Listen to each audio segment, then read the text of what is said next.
أما بعد أعوذ بالله من الشيطان الرجيم بسم الله الرحمن الرحيم السماء بنيناها بأيد وإنا لموسعون والأرض فرشناها فنعم الماهدون ومن كل شيء خلقنا زوجين لعلكم تذكرون ففروا إلى الله إني لكم منه نذير مبين صدق اللہ العظیم۔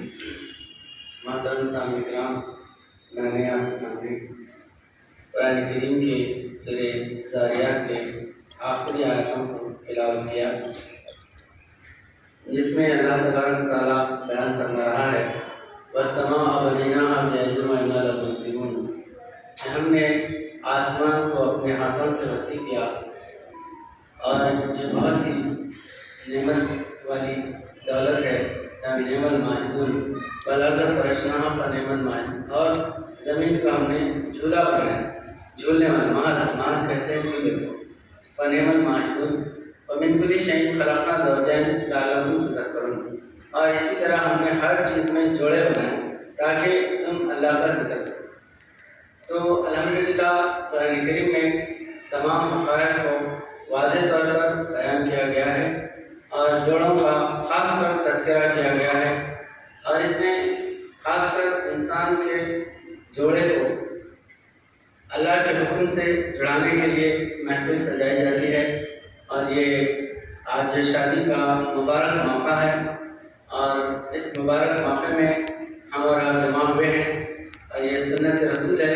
نبی کریم صلی اللہ علیہ وسلم فرماتے ہیں النکاح من سنتی فمن رغب عن سنتی فلیس منی، یعنی نکاح میری سنت ہے، جو اس کو اعراض کرتا ہے، اس کا انکار کرتا ہے، وہ مجھ سے نہیں ہے۔ تو نکاح جو ہے وہ حضور نبی اکرم صلی اللہ علیہ وسلم کی سنت ہے، اور اللہ تعالیٰ ہر انسان کو جوڑ جوڑ پیدا کیا ہے، بنا جوڑ کوئی چیز کائنات میں نظر نہیں آتی۔ اور قرآن کریم کا یہ فرمانا کہ وَمِن كُلِّ شَيْءٍ خَلَقْنَا زَوْجَيْنِ، زوجین کہتے ہیں دو جوڑ، یعنی دو کا ہم نے جوڑا بنایا۔ تو بغیر جوڑے کے کوئی چیز خلقت میں ترقی نہیں کر سکتی۔ حضرت صاحب فرماتے ہیں کتاب جامع الحیات میں بے جوڑ ہر چیز بے اطمینان نظر آتی ہے، جوڑی سے محبت، الفت، قوت اور اس کے زندگی کا جو ہے پھیلنا، اور اس کی زندگی کی جو ہے نا لوازمات، وہ ساری چیزیں اس سے منسلک ہیں۔ تو اسی لیے کیونکہ ہر ایک جوڑا خود بخود ملے گا، مطلب انسان سے ہٹ کے جو بھی کائنات میں جانور ہے، درندے چرندے پرندے جو بھی ہے، شجر وغیرہ سب بھی ہے، یہ سارے جو ہے خود بخود ان کی جو ہے ملاپ ہوتے ہیں، لیکن انسان کو ملانے کی ضرورت ہے۔ اس سے یہ حقیقت ہے کہ انسان جس طرح اپنے جوڑے سے ملنے کے لیے بے چین ہوگا، اور اس کو ایک قانون بنایا گیا، چاہے وہ مذہب کے ماننے والے ہوں یا مذہب کے نہ ماننے والے بھی اگر اندہیے بھی ہیں، تو ان کے پاس بھی انسانوں کو ملانے کے لیے قانون ہے۔ بغیر قانون کے کوئی انسان آپس میں نہیں ملتا اور اس کو اچھا بھی نہیں سمجھتا، اگر مل بھی لیتے ہیں تو معاشرے میں، سماج میں اس کو بہت بری نظر سے دیکھا جاتا ہے۔ تو یہ انسان کے ساتھ محسوس کیوں ہے؟ حالانکہ جانور بھی ہیں، ایک دوسرے سے مل لیتے تو ناجائز ہوا، وہ پیدا ہونے والے جانور حرام ہیں، ایسا کوئی نہیں بولتا، انسانوں کے لیے یہی ہے۔ تو یہ حقیقت میں ہے کہ انسان جو ہے وہ خدا کی معرفت کے لیے پیدا کیا ہے۔ اللہ تعالیٰ فرماتا ہے قرآن کریم میں کہ ہم نے انسان اور جن کو عبادت کے لیے پیدا کیا، وَمَا خَلَقْتُ الْجِنَّ وَالْإِنسَ إِلَّا لِيَعْبُدُونَ، وَمَا خَلَقْتُ الْجِنَّ، جن اور انس یہ دو جو ہے میری عبادت کے لیے پیدا کیا۔ تو انسان کو اللہ اپنی عبادت کے لیے پیدا کیا ہے، تو انسان کو خود جو ہے نا خدا اپنے ہاتھوں سے اس کو سنوارا ہے، اور اس کے اندر خدا کی معرفت رکھی ہوئی ہے انسان کے وجود میں، اس کو دیکھنے سے خدا یاد آتا ہے۔ جس طرح جو ہے حضور نبی اکرم صلی اللہ علیہ وسلم فرماتے ہیں خیارکم الذین اذا رأوا ذکر اللہ، تو میں بہترین لوگ وہ ہیں جن کو دیکھنے سے خدا یاد آئے۔ تو خدا کو یاد دلانے والا اگر کوئی دنیا میں کائنات میں وجود ہے تو انسان کا وجود ہے، انسان سے خدا کی معرفت حاصل ہوتی ہے۔ اس لیے انسان کو جس طرح خدا سے ملاقات کرنے کے لیے، وصل کے لیے انسان کو جو ہے نا ایک ذریعہ بنایا گیا کائنات میں خدا کی معرفت بیان کرنے کے لیے، تو اس کو جو ہے اللہ سے اسی لیے انسان کے جوڑے میں بھی یہ قانون رکھا اللہ تعالیٰ کہ وہ خود بخود مل نہیں سکتا بلکہ قاضی کی ضرورت ہے. تو جس طرح قاضی میاں اور بیوی کو ملاتے ہیں اسی طرح اللہ اور بندے کو ملانے کے لیے بھی ایک روحانی وجود آتا کہ حضور پاک صلی اللہ علیہ وسلم سے پہلے انبیاء علیہ السلام کی صورت میں ہے.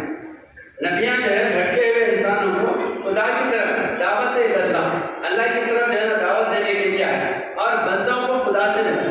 اور حضور نبی اکرم صلی اللہ علیہ وسلم قاضی دو عالم رحمت للعالمین بن کر تمام انسانوں کو خدا سے جوڑے. اور جو ہے حضور نبی کریم صلی اللہ علیہ وسلم کے بعد یہی کام اولیاء اللہ عالمہ بزرگان دین مجددین محدثین جتنے بھی ہیں وہ انسانوں کو خدا سے جوڑنے کے لیے آئے. اور سب سے بڑا کائنات کا سب سے بڑا کام یہ ہے اللہ تعالیٰ قرآن کریم میں فرماتا ہے کہ وَمَنْ أَحْسَنُ قَوْلًا مِمَّنْ دَعَا إِلَى اللَّهِ وَعَمِلَ صَالِحًا وَقَالَ إِنَّنِي مِنَ الْمُسْلِمِينَ. کائنات میں سب سے بڑا کام نہ ڈاکٹری ہے نہ انجینئرنگ ہے نہ بادشاہ ہے نہ شہنشاہ ہے. کوئی کاریگری کوئی ہنر کوئی حکومت جو ہے نا اتنا بڑا جو ہے نا منصب نہیں رکھتی جتنا بڑا منصب دعوت اللہ کی طرف دعوت دینے والے کا مقام. کیوں جو ہے ومن احسن قول اللہ تعالیٰ فرماتا ہے سب سے آسان قول اللہ کے پاس کیا ہے ومن دعا اللہ کی طرف بلانے والا اس کا سب سے بڑا مقام ہے. اس لیے رسولوں کو نبیوں کو اللہ تعالیٰ اپنے حفظ و امان میں رکھا. لاکھوں دشمن ان کے ہوتے ہیں لیکن اللہ تعالیٰ جو ہے ان کو اپنی امان میں اپنی سلامتی میں رکھے ان کی حفاظت کرنا اس لیے کہ وہ بندوں کو خدا سے جوڑتے ہیں.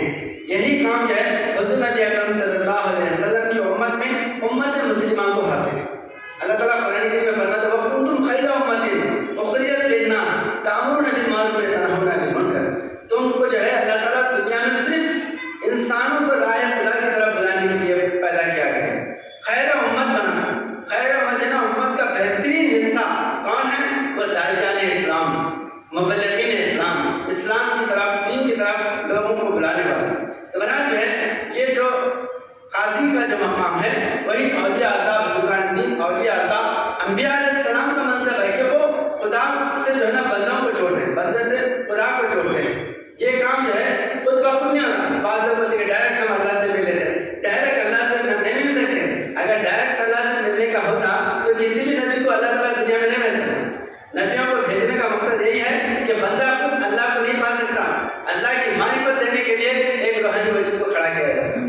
تو اسی معرفت کو بتانے کے لیے انسانوں کے اندر جوڑے کو جڑانے کا اللہ تعالیٰ قانون رکھا ہے. اس کا نام ہے نکاح شادی یا جو ہے نا جو ہے قرآن کریم میں نکاح کہا گیا اور شادی جو ہے نا ازدواجی زندگی سے جوڑنے کے لیے ایک انسان کا ہونا لازمی ہے.